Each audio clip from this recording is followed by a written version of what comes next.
Hey everyone, it's Kai from Cool Collectibles back again for another review. This time it's not a Transformers Masterpiece review, but a Yolopark AMK Pro Series review.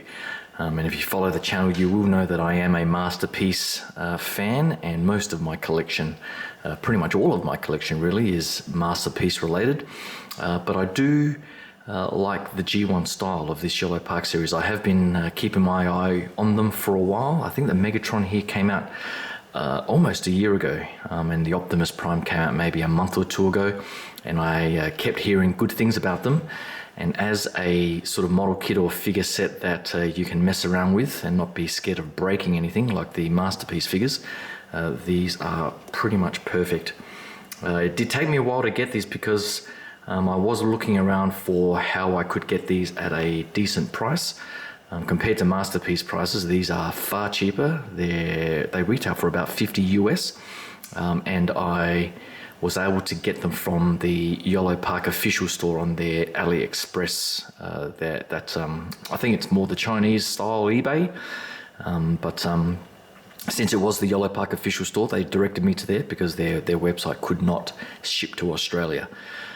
But I got these shipped and the price was pretty cheap. It ended up being about $80, $85 Australian each, which is pretty amazing for the quality that you get. So the box here, chapter 1 and chapter 2, I guess a throwback to maybe the cartoon or the comic style. The front of the box there, on the back you get a good view of the figure itself and the different parts. So you'll see the various parts that come together. So these are highlighting the parts I think that have die cast, I think it might be, because the key is definitely die cast. So you see some parts there that are die cast, and on Optimus here you'll see some of the parts there that have die cast as well. But apart from the die cast, I mean the plastic itself is very high quality, and the paint application on top of all those surfaces are pretty awesome too. This is a slip cover. You can take it off. I think I'll just open the box up. I mean, you do get some more artwork underneath if you're into that sort of stuff. So you get the sort of silver lining and so on, which is all pretty collector friendly. But I'll see how I go. Now the ones that I got were pretty much perfect with all the accessories and so on, but there was one minor problem with the Optimus accessory that I'll go through, and that will mean I need to get a replacement from Yolopark, but they have already said they'll ship that out fairly quickly. So that's all good there.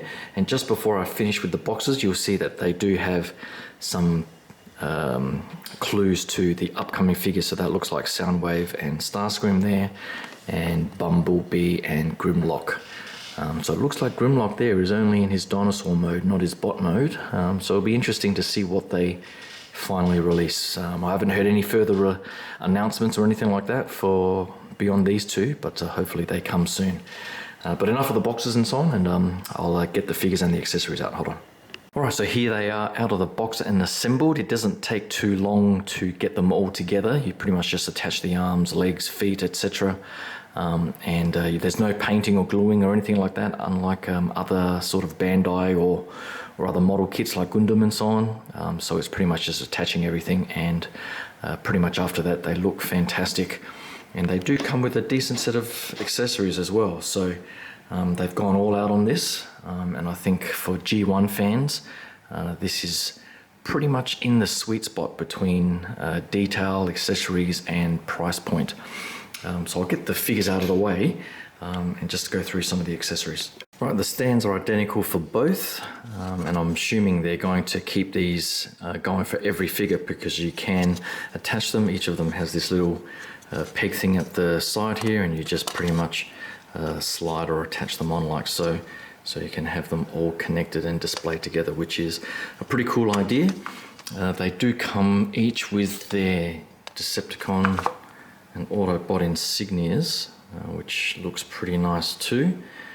It would have been better, I think, instead of having them attached to the base of the stand here. So you put it on the base there, and then you attach like that. So it's pretty much showing up between their feet if they're sort of standing there facing forward. Would have been nice if they had that peg somewhere on the front, so you can sort of see it at the front of the base, but other than that, the stands themselves are pretty good. So you come with these pieces that are adjustable, so you can pretty much have them in the air as well if you decide to use the clip here to peg around their waist or their feet or something like that, but I'll have mine standing pretty much straight up and down, so nothing fancy there. The other accessories for Megatron, he does come with the Kita Vector Sigma here, which is full die cast and has a nice sort of rusted gold look to it, so that's pretty nice. Not sure what else you're going to do with this though. He's got the swap out chest plate for the damaged look from the movie, which is nice. This is not die cast, but just plastic, but it does have that nice metallic finish and battle damage there. Love his ball and chain, so all of these are bendable, and translucent plastic looks pretty good, so you can recreate that G1 Season 1 Episode 1 fight with Optimus, and he also comes with his little lightsaber. I can't actually remember which episode he used this in, but I guess always a nice touch to have. And he has his little grey pistol, nothing too fancy about that. And then he does have a couple of swap out plates from his standard face here. So he's got this standard look, and then he's got another standard look, which just has a bit more sort of detailing in the mouth area and so on to give him, I guess, a little bit more of a modern style, I guess. Whereas the one on the right here is more of a G1 classic style. But I went with the smiling head sculpt that I'll show a little bit later. For Optimus, not as many accessories apart from the base and the insignia. He does come with his axe that you can put onto his, to replace his hand. It would have been nicer if it was a little bit larger maybe, or longer, but it still looks pretty good. It comes with his matrix here. Would have been nice if this had a bit more of a metallic finish to the yellow or the gold there, but other than that, it fits nicely in his chest and isn't too bad an accessory.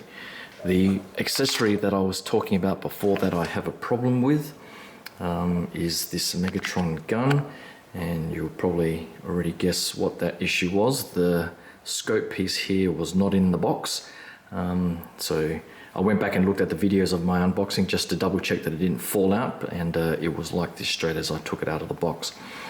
So that piece must have not been assembled. You can take the silencer part off, and you can take this part off as well, but it is pretty tight, so I don't want to snap that off. So you can just have the pistol itself. Unfortunately, that's black and not silver, but other than that, it looks pretty good. So I do have to return this.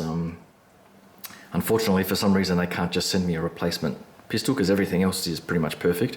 But they said I have to pack it all up and send it back, and they'll give me a full refund, and I'll have to order another, which is a bit of a pain, but hopefully the next one comes with everything else complete.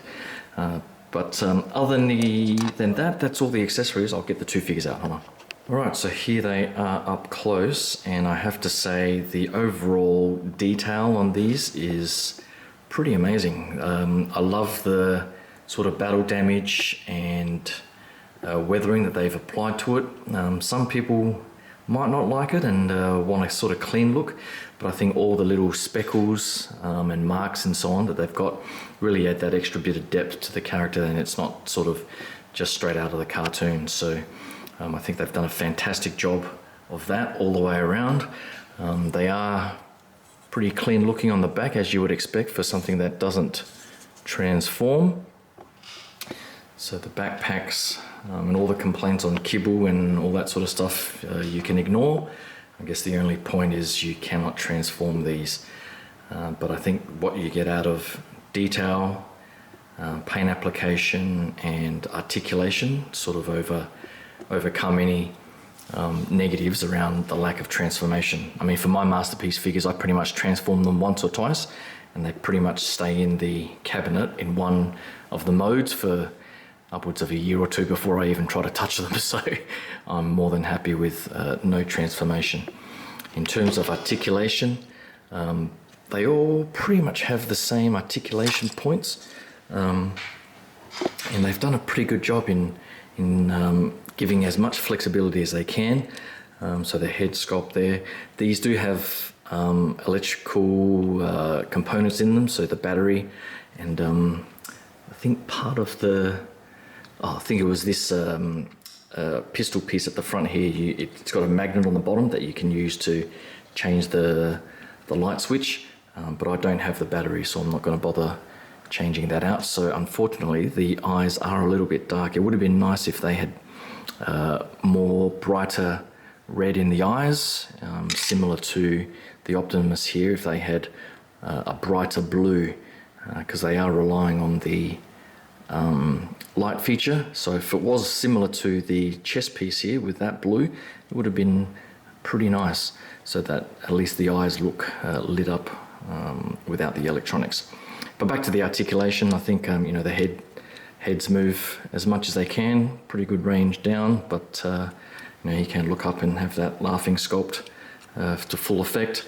I do like both of them having this butterfly feature, which is quite nice, and it does come out quite a long way, so you can get quite a good range of motion there, and it doesn't look too bad from the back either. You do have a rotation at the top of the bicep there, which is pretty much how you attach it to the figure. It's got, both of them have this nice sort of rotation in the top torso, and then of course you've got the swivel in the waist where you attach the torso to the waist, and then you have these side skirts that sort of flip out, and then you have the front. And so the only negative is that this one doesn't have the back, but I rarely put my figures with their legs flinging backwards, although the Optimus one does have a bit more articulation there. And then you get full range of motion in the knees, which is great, and you do also get the ankle rocking motion and forwards and back, and a little toe piece here as well, which is very nice. So with the Optimus, you can attach his rifle there, which is nicely detailed and weathered as well, and then you have all of these articulation points as well, similar to Megatron. So the top of the bicep there, it's got a nice range of motion in his elbow, and as I was saying before, these pieces on the waist here, this one is now on a ball joint, so not just a swivel, so you get a bit of different ranges there. And then the back piece is together, hinged together, so that can swing out, so you can have his leg towards the back if you want, and to the front. So that is all the key articulation points, and they do look pretty fantastic. And as I was saying before, the paint application, it's got all the nice metallic sheen in the right places. No chroming as such, but the silver is very nicely done, particularly on Megatron here, where you can see all of the sort of weathering points, the brown rust coming through. I think they've done a fantastic job with that.